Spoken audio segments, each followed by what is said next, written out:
Okay, now I want to talk about Boolean operators, because ultimately Boolean operators are what we use to make a decision which way we're going to go. Are we going to head down this particular path with regard to the code that needs to be executed, or are we going to head down another path with regard to the code that needs to be executed? So what I've done is I've used an Objective-C type called bool, and I created a variable called b, and I said that it was equal to no. In Objective-C, we usually use no in uppercase letters, or we use yes in uppercase letters. It will take true, it will take false, and then I decided I'll go ahead and do the big old handy-dandy nslog, alright? And we'll get rid of these things. Getting a little bit of a warning there, but I'm okay with that warning because I want to watch it crash, alright? var b is b. It came back with invalid conversion specifier for b. So we say to ourselves, oh, okay, well that's no big deal. What's a conversion specifier into Boolean?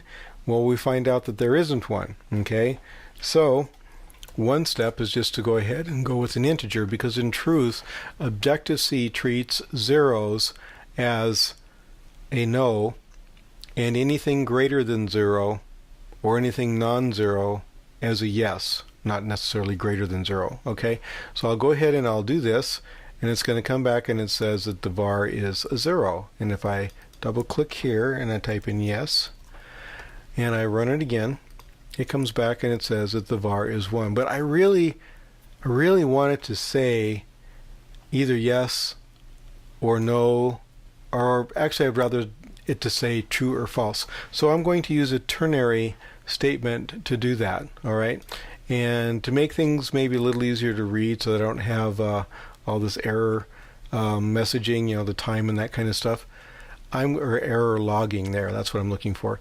I'm going to go ahead and use printf. Okay, so we'll go here like so and do printf. Open parenthesis. That's looking pretty good. I like that. We have our problem that we had before, but now I'm going to turn this thing into a ternary operation. And the way that I do that is I now turn I into an S for a string. And what's my ternary operation? Well, I just go B question mark, or if B, let's see. So do B, I'll put in B question mark. If b is true, okay, remember b is a Boolean value. If b is true, I don't have to say anything more about the condition. Then I can say true, like so, close quote, and then I'll go quote false, close quote, and this should be a cool running program. And sure enough, it says the var is true. So let's go over here and say no, and let's run this. Var is false. Alright, let's do a little experimentation. Let's turn this into an integer, and let's make b equal to 5, and let's run it. Var is true. Wow, that was interesting, wasn't it? So let's make b equal to a 0, and we'll run it.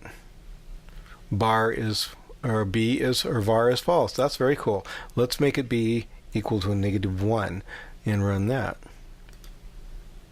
And it says it is true. So this demonstrates the notion that in terms of making decisions, it doesn't matter if this thing is actually Boolean or not.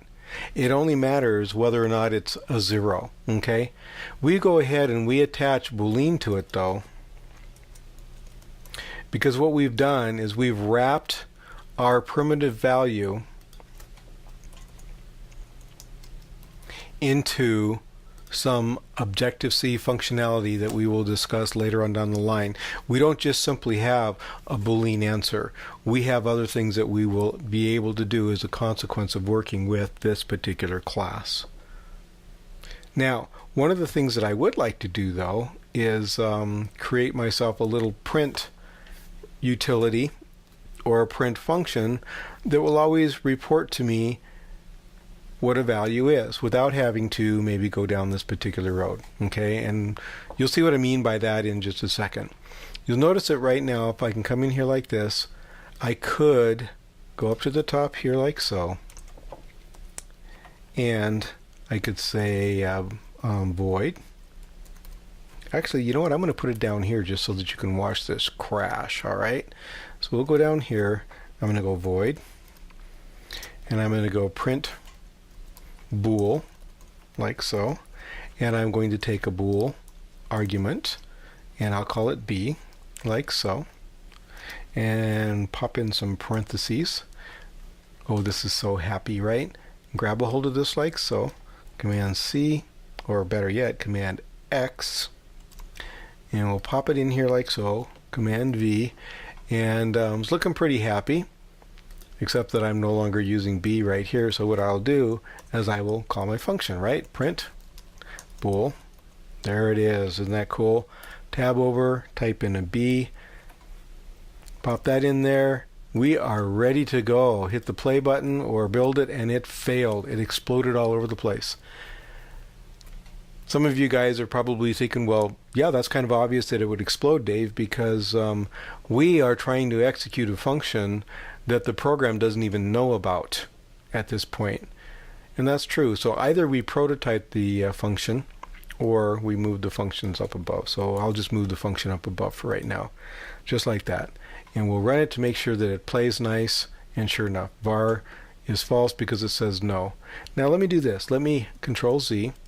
Let's get all of this out of here. So we're back to where we were. We're going to come up here, and we're going to do something that's really cool, all right? And that is, if I highlight this thing just like this, and then I right-click it, so I have highlighted my code, all the code that I'm thinking of. I right-click it, and I come down here to refactor. I can do what's called an extraction.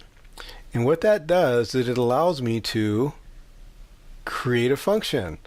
And this function, it's analyzing it right now, and it came up with a void extracted. And look at that, it even came up with an arguments and everything. This is so cool that it did this. So what is the name of it? Print bool. Okay, just like that. And that is really cool. So we'll preview.